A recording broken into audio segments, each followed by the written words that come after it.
Bor- border, Salaki. borderless, Evil favoredness. evil favoredness. Mhm. For that is an abomination to the Lord thy God. Right. It's an abomination to offer anything that's not holy to the Lord, right? Keep going, verse 2. Verse 2.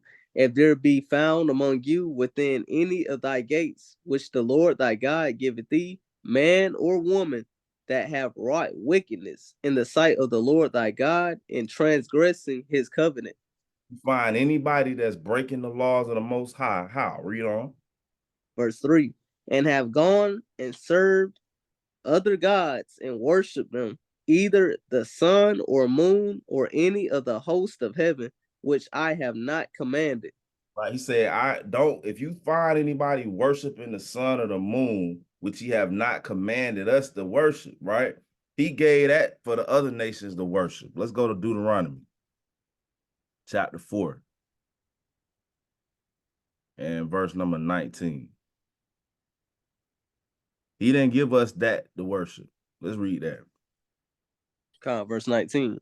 And lest thou lift up thine eyes unto heaven, and when thou seest the sun and the moon and the stars, even all the host of heaven, shouldest be driven to worship them and serve them, which the Lord thy God hath divided unto all nations under the whole heaven. Right. He divided those, the sun, moon, and stars unto all nations under heaven. That's why they worship those things, because that's what he gave them to worship, right? He didn't give it to us to worship, right? Watch this. Go to Jeremiah chapter 2 and verse 11.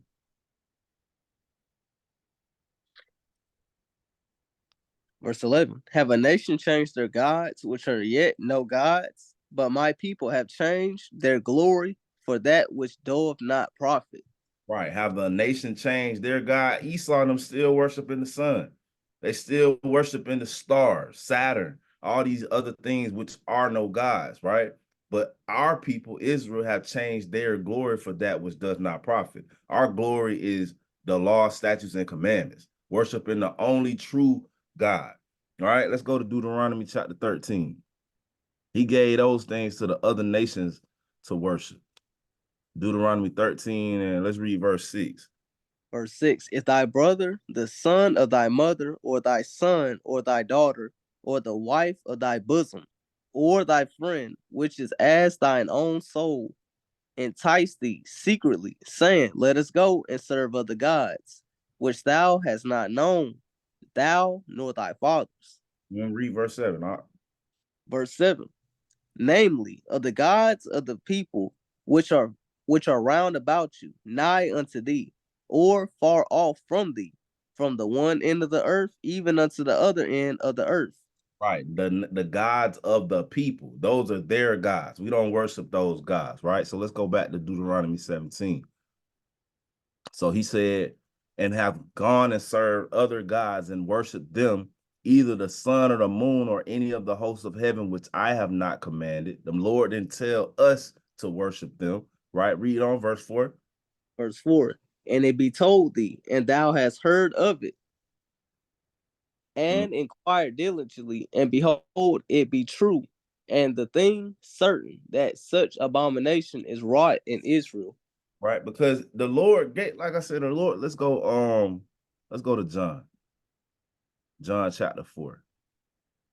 The Lord gave us the right way to worship. John 4 and verse 24. This book of John, chapter 4, verse number 24. God is a spirit, and they that worship him must worship him in spirit and in truth. Right, we have to worship the Lord in spirit and in truth, according to the laws. The truth is Psalms 119 and 142. That's the truth. Thy truth is the law, right? Let's get that. Somebody might not know. What is the truth?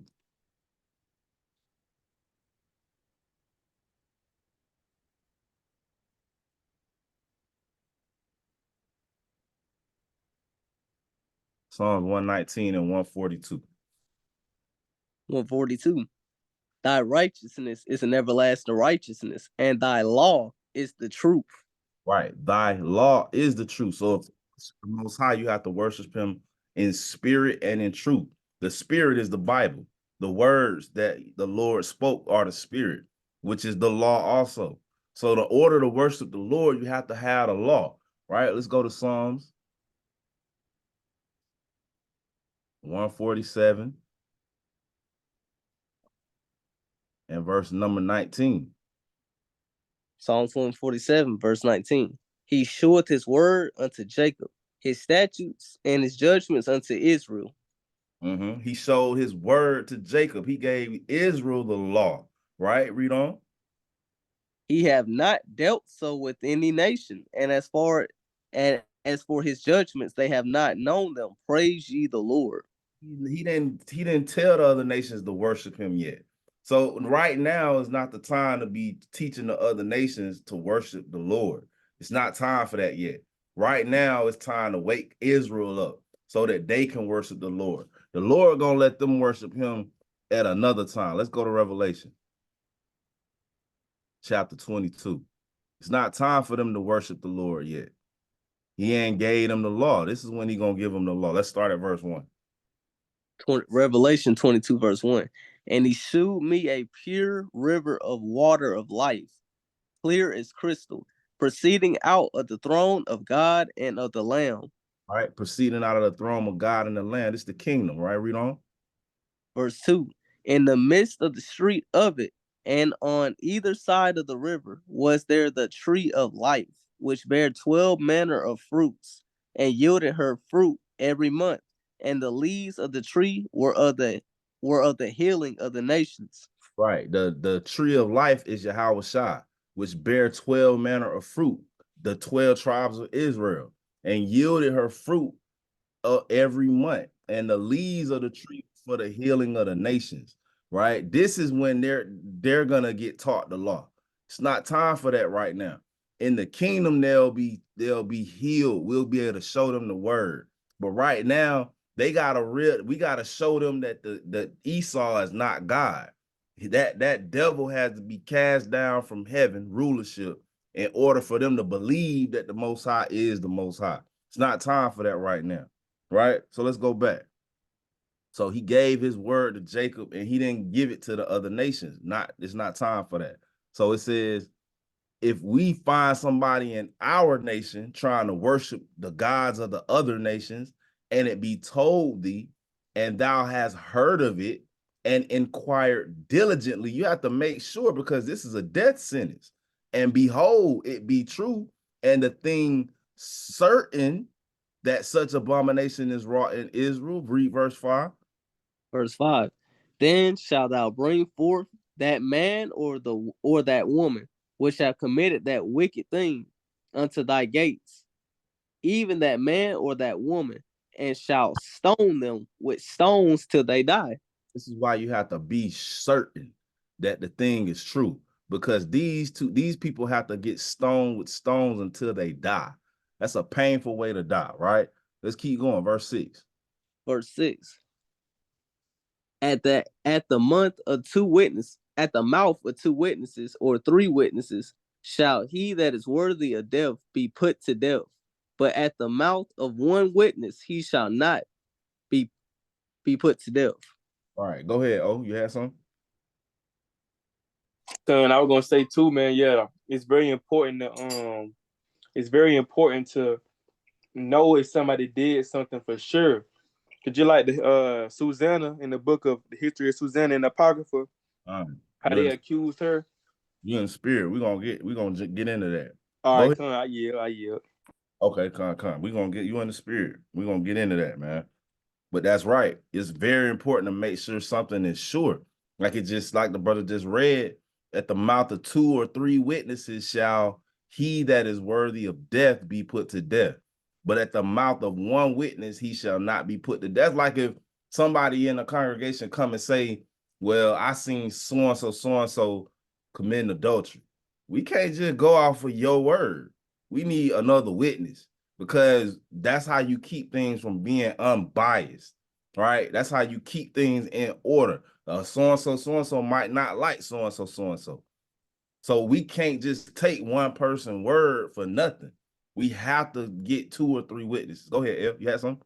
Yeah, hey, the government set up their judicial system based off of this. Today it would be called a jury, but that's the same thing what the Lord talking about. Con, that's right. They get everything we do from the Bible. That's right. That's a good point, man. Right. So you gotta have 2 or 3 witnesses, not just one. Right. Let's get Proverbs. Proverbs chapter 6. And y'all excuse Salaki. I got this these allergies bothering me, man. I got a cough drop in my mouth. Proverbs chapter 6. Let's start at verse 16. Verse 16. These 6 things doth the Lord hate, yea, 7 are an abomination unto him. These are 6 things that the Lord hates. And the 7th one that he's gonna name is the thing he hates the most out of all of them, right? Keep going. A proud look, a lying tongue, and hands that shed innocent blood, Go ahead. and heart that deviseth wicked imaginations, feet that be swift in running to mischief, a false witness that speaketh lies, and he that soweth discord among brethren. Right. The 7th one is one that soweth discord among brethren, but you see, a false witness is something that the Lord hates. Right? He hates that thing right there. Right. Let's go to now let's get that in history of Susanna. If you got something you want to bring out, you know, definitely feel free. Susanna, I wasn't gonna read the whole thing. Basically, if you haven't read it, right, the gist of the story, Susanna, beautiful sister, servant of the Lord, right? Her husband was known in the gates, right? And you had 2 brothers that matter of fact, let's start at verse 1 and we'll jump down. Verse 1. There dwelt a man in Babylon called Joachim. Joel. Oh, no, that's good enough. Okay. And he took a wife whose name was Susanna, the daughter of Shazias. Josiah, yeah, that's cool. It's Celeste. Celeste. A Celeste. very fair woman, and one that feared the Lord. So this woman was beautiful and she kept the commandments, right? Read on. And her parents also were righteous and taught their daughter according to the law of Moses. Read on. Now Joachim was a great rich man and had a fair garden joining unto his house, and to him restored the Jews. Resorted to Jews. Oh. Every Jews came. He had a type of house people came to. You right? They kind of frequented his house, right? Go ahead. Because he was more honorable than all others. Right. He was known in the gate. This was a wise brother. Read on. The same year were appointed 2 of the ancients of the people to be judges, such as the Lord spake of, that wickedness came from Babylon, from ancient judges, who seemed to govern the people. Right. So these 2 were judges in Israel, right? Let's jump down. For the sake of time, let's jump to verse. So basically, these brothers started coveting his wife. All right. Let's start at verse. So she's taking a shower, and this is what happened. She's taking a shower in her garden, and this is what happened. Let's start at verse 17. Then she said to her maids, bring me oil and washing balls, and shut the garden doors, that I may wash me. Read on. And they did as she bade them, and shut the garden doors, and went out themselves at privy doors, privy doors, to fetch the things that she had commanded them. But they saw not the elders, because they were hid. So these 2 brothers was hiding out, looking at this woman take a bath, right? And she didn't know that they were there. Read on. Now, when the maids were gone forth, the 2 elders rose up and ran unto her, saying, Behold, the garden doors are shut, that no man can see us, and we are in love with thee.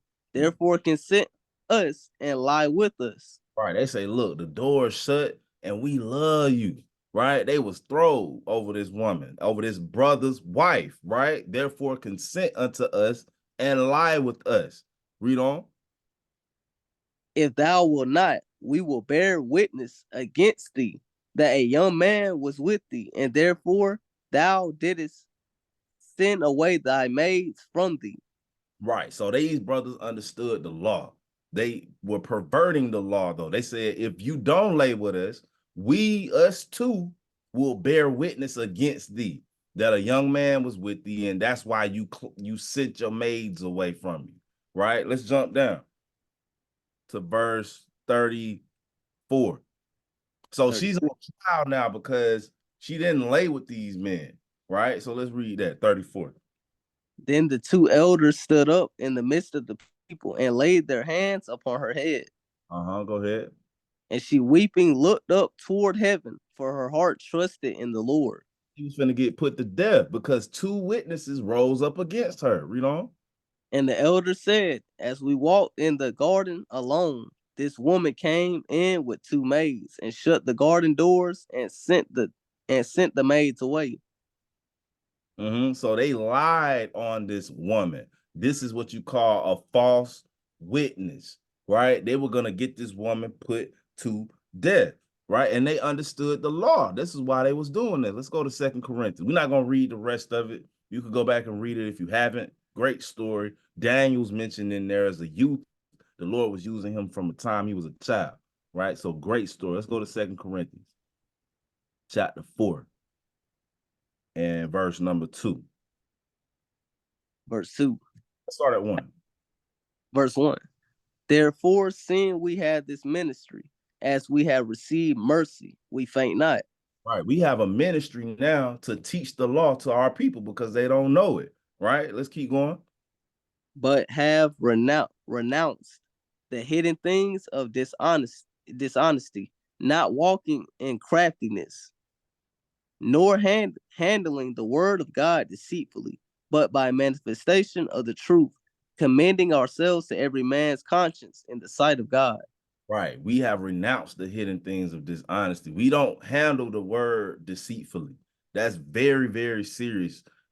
You got people that do that. They learn this Bible good enough to get over and manipulate people that don't know it as well. That will get you killed. The Lord is going to get up with you for that. Right. Let's go to Proverbs.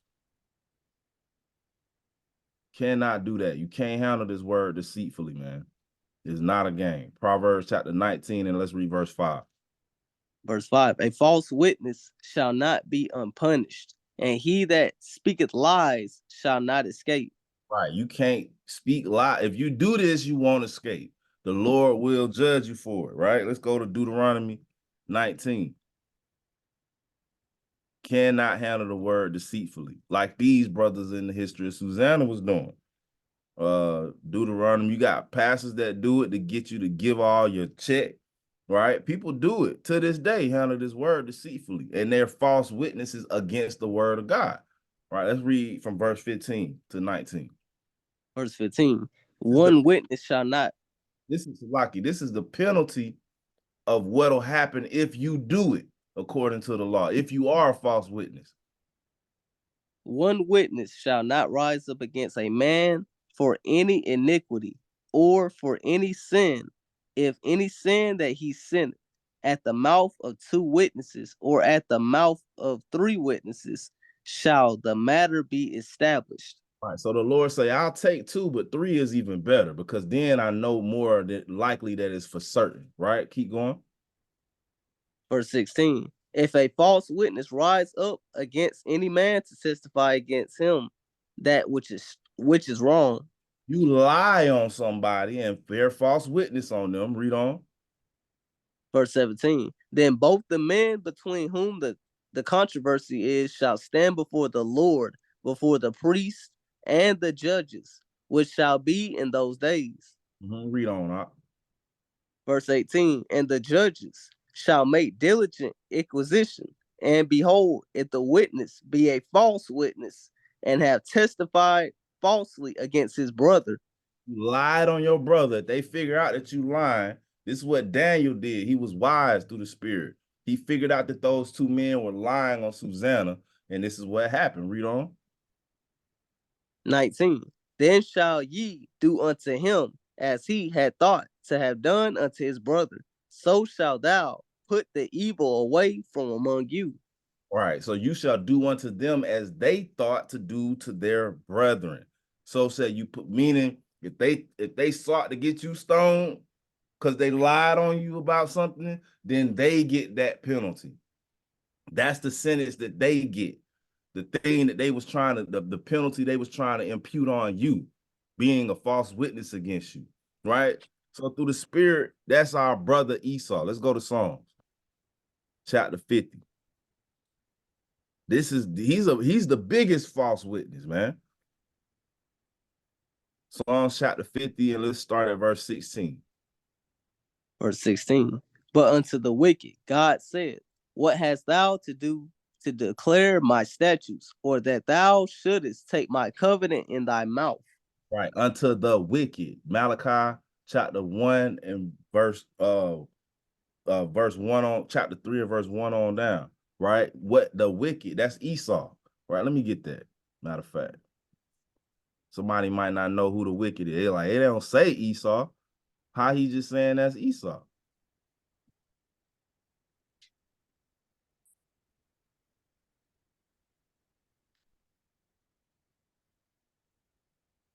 Let's start at Malachi chapter 1 and verse 1. Malachi 1 verse 1. The burden of the word of the Lord to Israel by Malachi. Verse 2. I have loved you, saith the Lord. Yet ye say, wherein hast thou loved us? Was not Esau Jacob's brother, saith the Lord? Yet I love Jacob. Jacob and Esau, who we talking about, right? Go ahead. Verse 3. And I hated Esau and laid his mountains and his heritage waste for the dragons of the wilderness. I'll read up. Verse 4. Whereas Edom saith, we are impoverished, but we will return and build the desolate places. Thus saith the Lord of hosts, they shall build, but I will throw down, and they shall call them the border of wickedness, and the people against whom the Lord have indignation forever.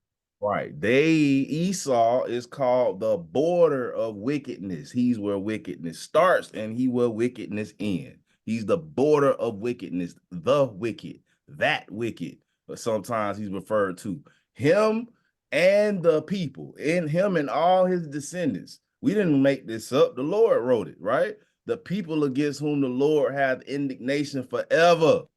So they're the wicked. So when you read in the Bible and it mentions the wicked, this is who it's talking about through the spirit, right? So let's read verse 16 again in Psalms 50. Psalms 50, verse 16. But unto the wicked, God said, what hast thou to do to declare my statutes, or that thou shouldest take my covenant in thy mouth? Right, because he sold his birthright. He rejected the Lord, so the Lord rejected him. Right? He rejected knowledge, the Lord rejected him. Like it's saying Hosea chapter 4. Right? What have you to do to declare my statutes? Why are you talking about my law? All right, read on. Seeing thou hast hated instruction, does it say hate? Hatest Instruction, and castest my words behind trees. Behind thee, when he sold his birth, he hates instruction. He don't want to be corrected, right? But now they're taking the covenant in their mouth, saying that they're the Jews, right? Let's keep going. When thou sawest a thief, then thou consentedest with him, and hast been partaker with adulterers. Read on. Thou givest thy mouth to evil, and thy tongue frameth deceit. Right, that givest thy tongue to evil, and thy mouth to evil, and thy tongue frameth deceit. He's a false witness. Read on. Thou sittest and speakest against thy brother. Thou slanderest thine own mother's son. Who's his brother? Jacob. Thy own mother's son. He speaketh against his brother and slandereth his own mother's son. He's a false witness, the chiefest false witness. Read on. These things hast thou done, and I kept silence. Thou thoughtest that I was altogether such as one as thyself, but I will reprove thee and set them in order before thine eyes. Right. He's going to set us in order before their eyes. They're false witnesses saying that they're the Jews and we're not. So if they saying they the Jews, what are they saying we are? Niggas. We ain't niggas. We not Mexicans and we ain't Indians. We not slaves, right? We the children of the Most High God, right? Go ahead, El. Hey, can you read verse 20 real quick? I want to add on to what you're saying and prove further that Esau is the wicked one when the Bible speaks about the wicked one. Read that real quick, King. Thou sittest and speakest against thy brother. Thou slanderest thine own mother's son. Okay, now get 1 John chapter 3 and verse 12.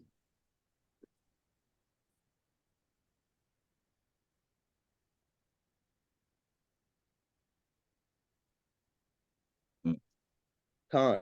1 John 3 verse 12. Not as Cain, who was of that wicked one, and slew his brother. And wherefore slew he him? Because his own works were evil and his brother's righteous. Right, I just wanted to add to that point. Whenever in the spirit, Cain is talking about referring to Esau. He's the one that killed his brother, and of that wicked one, like the brother was bringing out. And also, we see what happened when Esau get their hands on our books. Like that reminded me when they was punting the Bible the other day, right? But I yield on that, King. Mighty point, mighty point. That's right. Esau is Cain through the spirit. Cain and Abel, Jacob and Esau, it's the same thing. Right? The same thing over and over again, if you understand. Right? So he is a false witness, right? Let's go to Revelation. He the chief false witness. And he got to get the judgment that the Bible say he got to get. Revelation chapter 12 and verse number 9. Let's start there. Verse 9. And the great dragon was cast out, that old serpent called the devil, and Satan, which deceiveth the whole world. He was cast out into the earth, and his angels were cast out with him. Right, the devil, Satan, the old serpent, right? This is going into Esau, right? If you understand, let's go to Isaiah. He's cast down. Now, this ain't talking about Satan is in where the Most High is and he can't go back. That's not true, right? How we know it ain't talking about him? Let's go to Job. Let's go to Job first. Job chapter 1. And verse 6. Verse 6. Now there was a day when the sons of God came to present themselves before the Lord, and Satan came also among them. Satan came too, right? Read verse 7. And the Lord said unto Satan, Whence comest thou?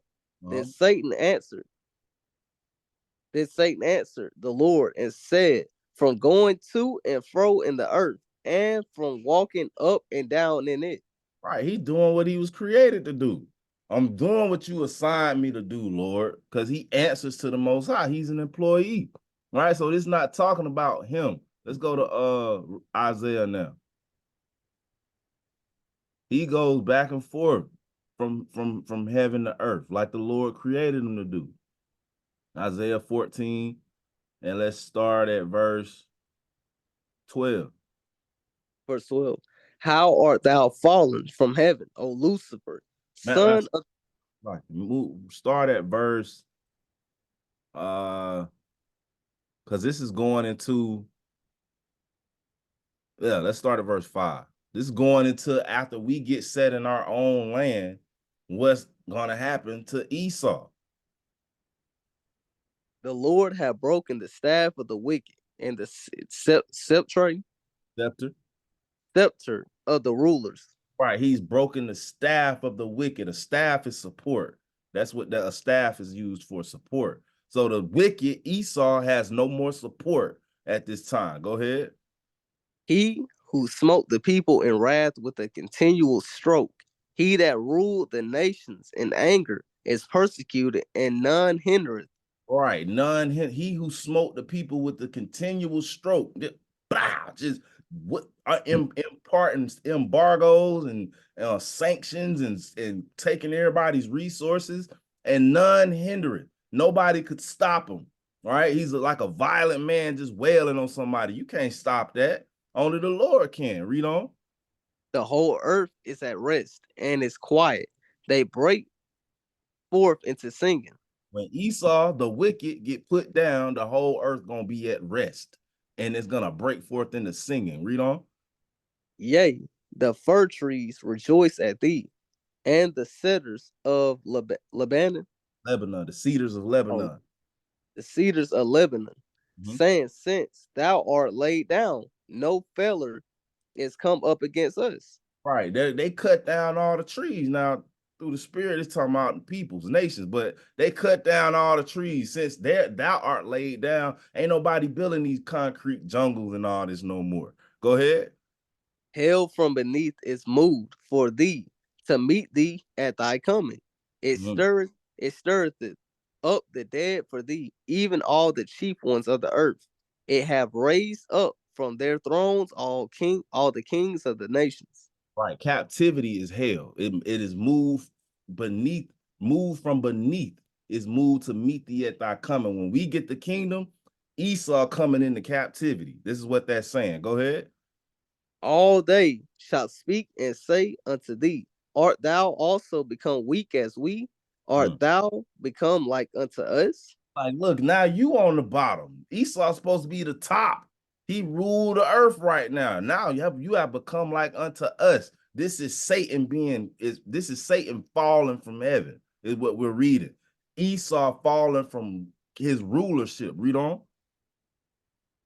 Thy pomp is brought down to the grave, and Mm. the noise of thy vials. The worm is spread under thee, and the worms cover thee. The noise of thy vows, right? Read on.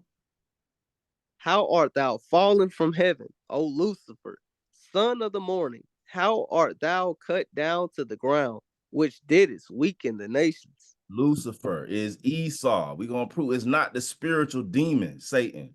This is Lucifer. This is Esau, whom he inhabits, the vessel that he uses. Read on. He's fallen from rulership. Read on. For thou hast said in thine heart, I will ascend into heaven. I will exalt my throne above the stars of God. I will sit also upon the mount of the congregation in the sides of the north. All right. The mount of the congregation is Israel. They're sitting on us, meaning they oppress us. Right. That's what they do in the sides of the north. Where we at now? Read on. I will ascend above the heights of the clouds. I will be like the Most High. All right. The Wright brothers, the airplane. I will fly around the world. Keep going. Yet thou shalt be brought down to hell, to Mm. the sides of the pit. The captivity and you going back to the bottomless pit, Europe. Read on. They that see thee shall narrowly look upon thee and consider thee, saying, is this the man that made the earth to tremble, that did shake kingdoms? Right. Is this the man? The man, Esau, not a spirit, not the spiritual demon Satan, the man whom he inhabits. Right. So let's go back to Revelation. That's some heavy stuff in there. We ain't got time to break it all down. Right. But let's read Revelation 12 and 9 again. And the great dragon was cast out, that old serpent called the devil and Satan, which deceiveth the whole world. He was cast out into the earth, and his angels were cast out with him.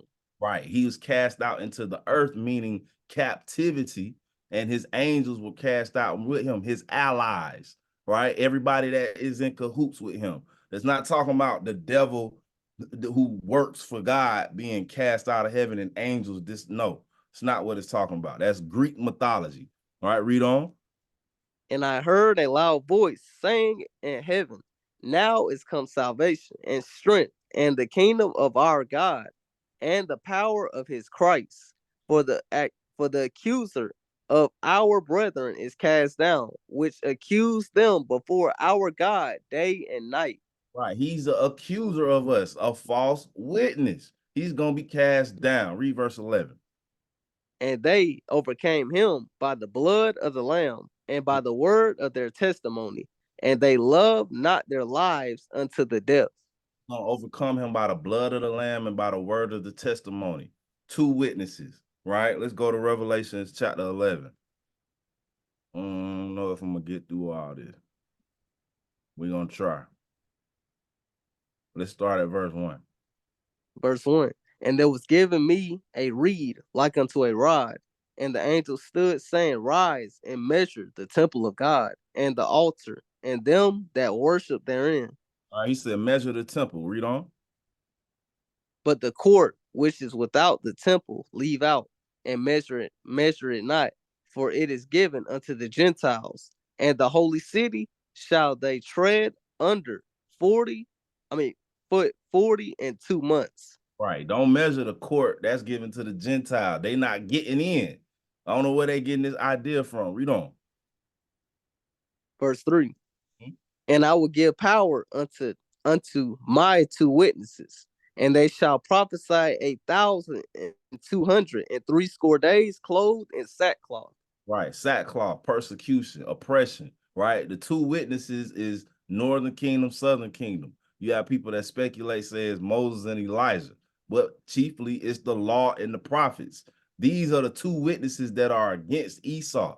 All right. And he got a witness against himself. All right. Let's go to Job.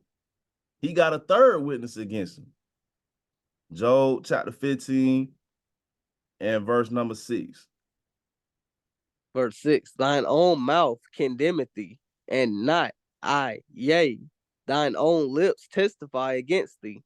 Right. The things of Esau are sought out. He can't hide who he is no more. His own mouth tell on him. Just by him lying and saying that he's the Jews, that's enough right there to put him to death.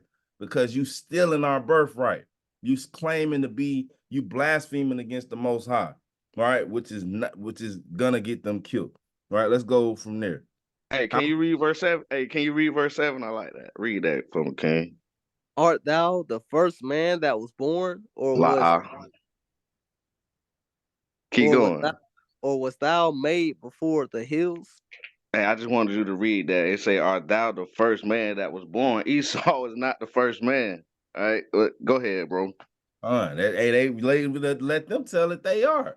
They the first man, and they started out as a monkey, and then it was them, and they just made the world how it is, right? That's madness, man. So they got a lot of pride, bro. Let's go. Let me see.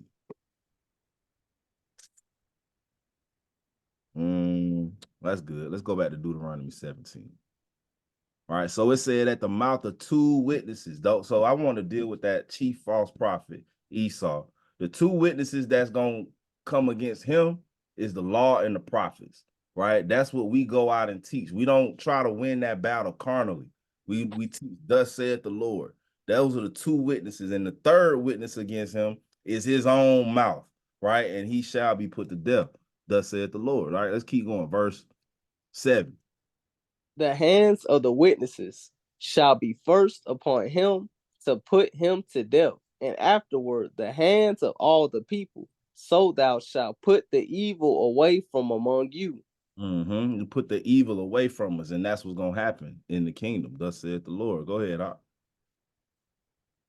If there arise a matter too hard for thee in judgment, between blood and blood, between plea and plea, and between stroke and stroke, being matters of controversy within thy gates, then shalt thou arise and get thee up into the place which the Lord thy God shall choose.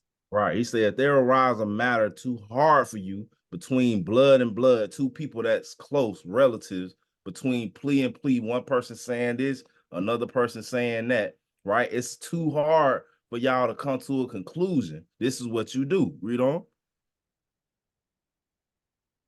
And thou shalt come into the the Levites, and unto the judge that shall be in those days, and inquire, and they shall shew thee the sentence of judgment. All right, you go to the priest at that point, the Levites, the judge in that day, and they shall show you the sentence of judgment. Since it's because you got 2 people that's close relatives who can't come to an agreement. So in order to keep the thing, to make sure that it's not biased, the sentence, you go to somebody who don't have a dog in the fight, for lack of a better term. Right? Go ahead. And thou shalt do according to the sentence which they of that place which the Lord shall choose shall shew thee, and thou shalt observe to do according to all that they inform thee. Right. And then you have to do what they said, do the sentence that the judge gives you, you have to carry that out. And you can't turn away from it, right? Go ahead. According to the sentence of the law which they shall teach thee, and according to the judgment which they shall tell thee, thou shalt do. Thou shalt not decline from the sentence which they shall shew thee, to the right hand or to the left. You can't, once you take that matter to the judges, you can't backtrack, say, nah, we'll handle it. I think your sentence a little too harsh.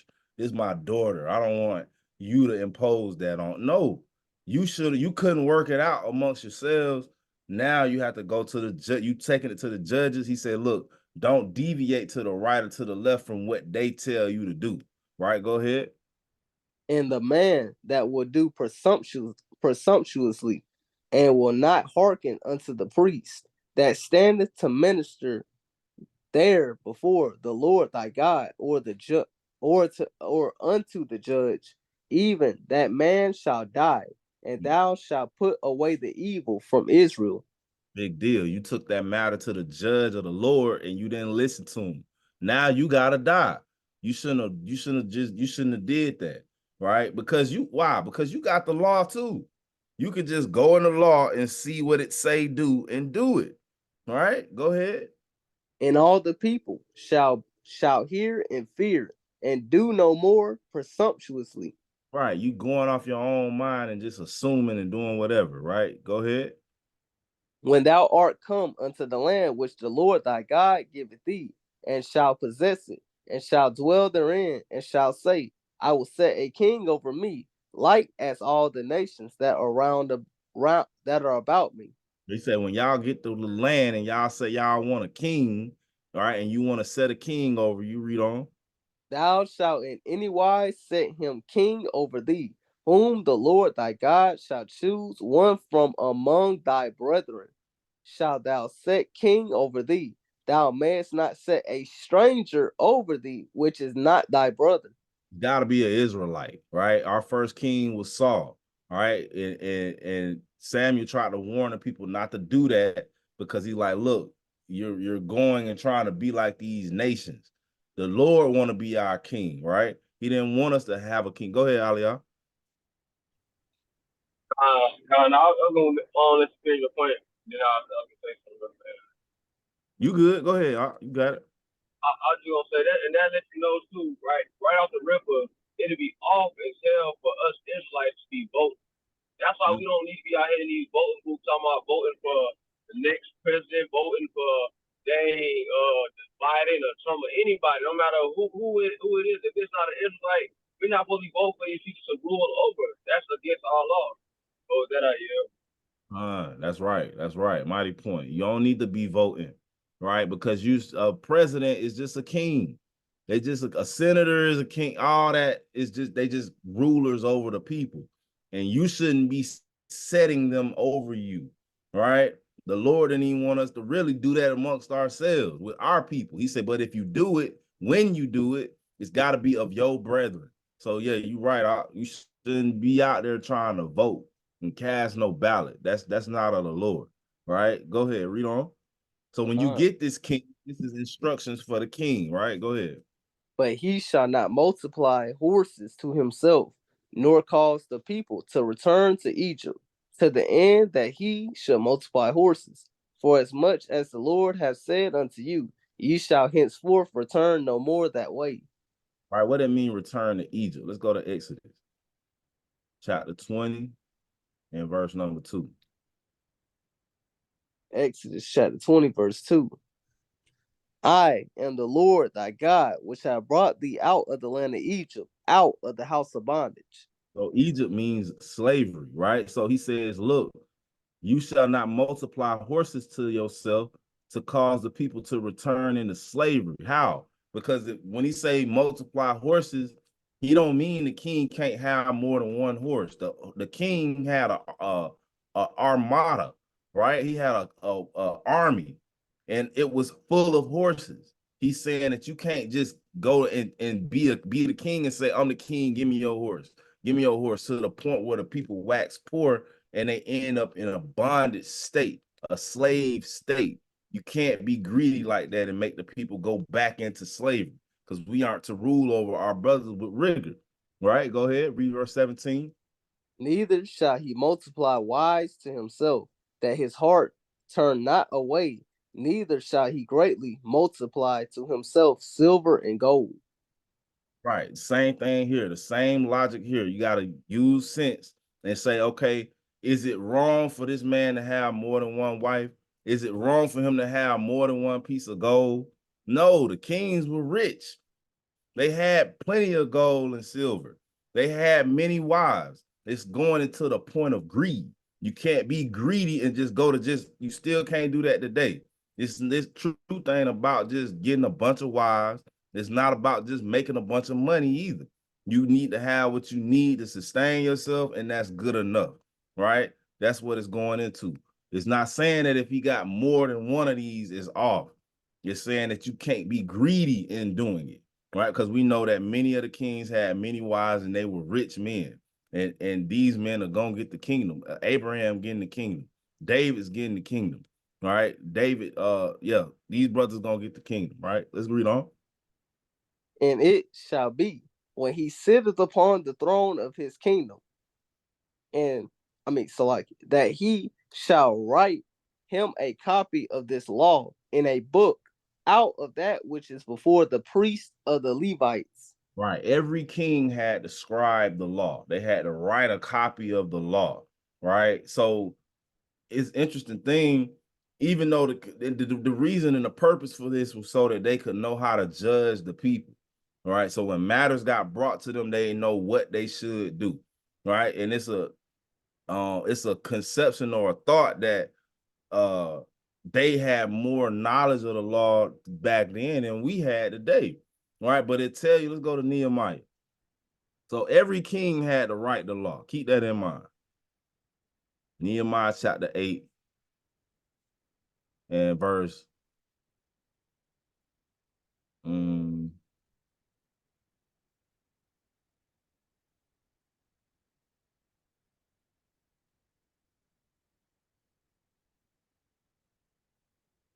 now, Nehemiah is in the time of the Persians and the Medes. This is after Babylonian captivity. Hold on, let me go on my Bible.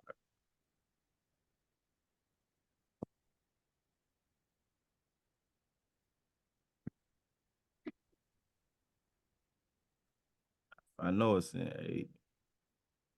Mm-hmm.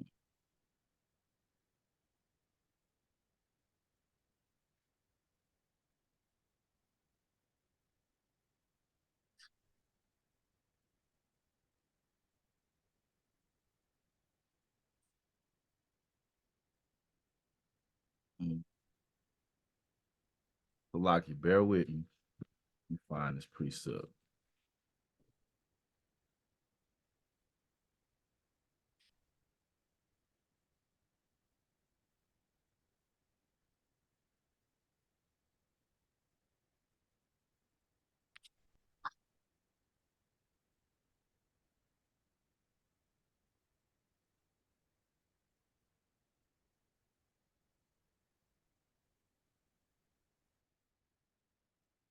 I'm looking for the one where it say, since the time of Joshua, they didn't keep the Feast of Tabernacles.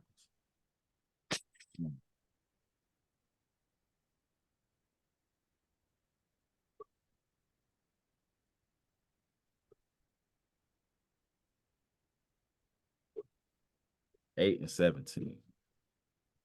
That's good. Let's read that. Nehemiah 8 and 17. So let's set the stage, what you got going on. Nehemiah and Ezra are reading the people the law, Israel the law, because they came out of Babylonian captivity and were able to return to their land and rebuild Jerusalem, but they grew up in captivity and they didn't understand the law. Right. So let's read that, verse 17. Verse 17, and all the congregation of them that were come again out of the captivity made booths and sat under the booths. For since the days of Joshua the son of Nun unto that day had not the children of Israel done so, and there was very great gladness. Right, Salaki. So it says he read them in the law that they were supposed to be keeping the Feast of Booths, the Feast of Tabernacles. For since the days of Joshua the son of Nun unto that day had the children of Israel not done so. They hadn't kept the Feast of Tabernacles. But every king was to write a copy of the law. What does this mean?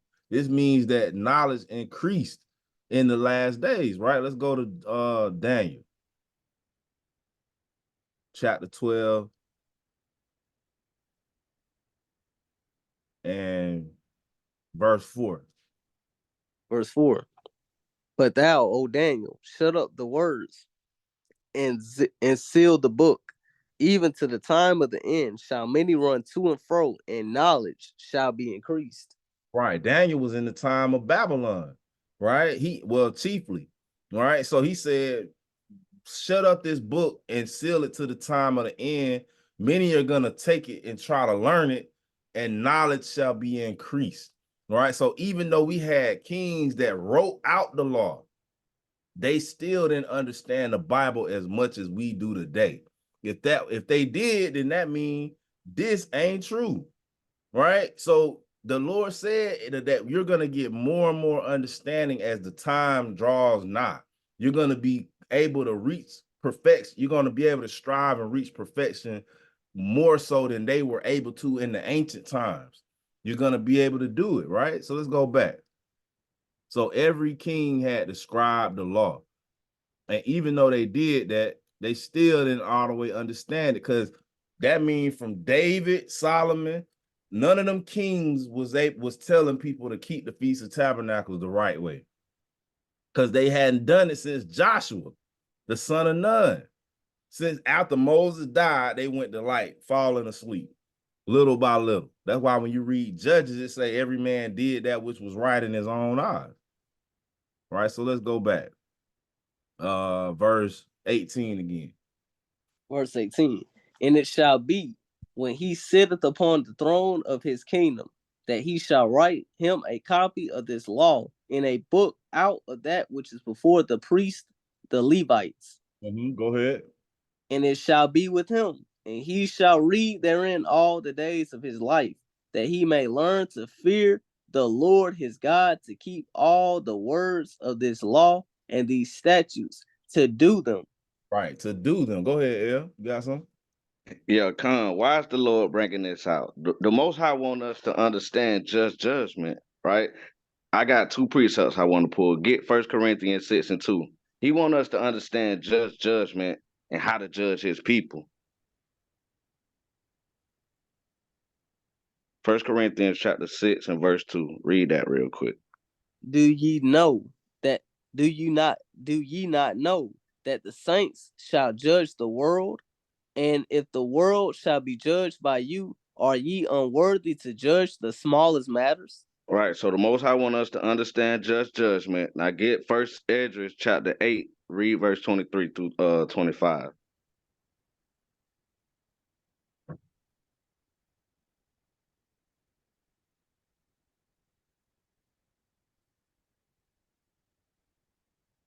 This why the Lord want us to write out of the book of the law and meditate on this all the days of our life. Read what you got, bro. And thou, Esdras, according to the wisdom of God, ordain judges and justices, that they judge in all Syria and Phoenix, all those that know the law of thy God, and those that know it not, thou shalt teach. Right. It say, and those that know it not, thou shalt teach, like the brother bringing out. Knowledge is going to increase in the last days. And that's how I know we moving in the Ruach. We have these law calls every Tuesday and teach these things. Keep reading.